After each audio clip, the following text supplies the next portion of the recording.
బాబాయ్ ఈరోజు సేల్ ఎంత అయింది? గుర్తులేదు బాబు, బుక్లో రాసుండేది చూడండి.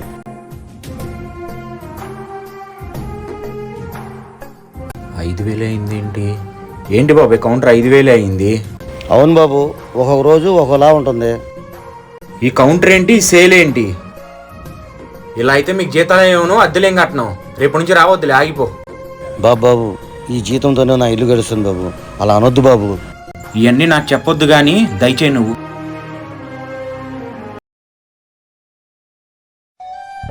బాబాయ్ లేడా అన్నా? బాబాయ్ లేడు తమ్ముడు, ఏం కావాలో చెప్పు, నేను చూపిస్తా. సరే మళ్ళీ వస్తాలే.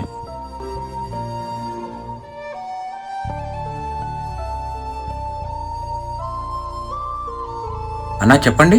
అన్నా బాబాయ్ లేడా? బాబాయ్ లేడన్నా, బయటికి వెళ్ళాడు. ఏం కావాలో చెప్పండి, నేను చూపిస్తా. సరే బాబాయ్ వచ్చి నాకు వస్తాలే.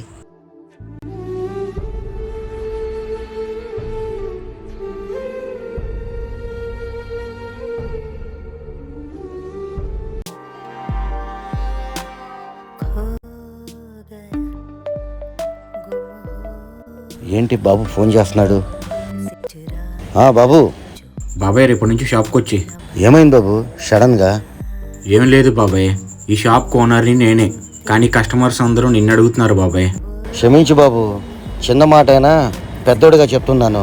వ్యాపారం అనేది అక్కడ పనిచేసే కూలివాడితోనే జరుగుతుంది, ఓనర్తో కాదు.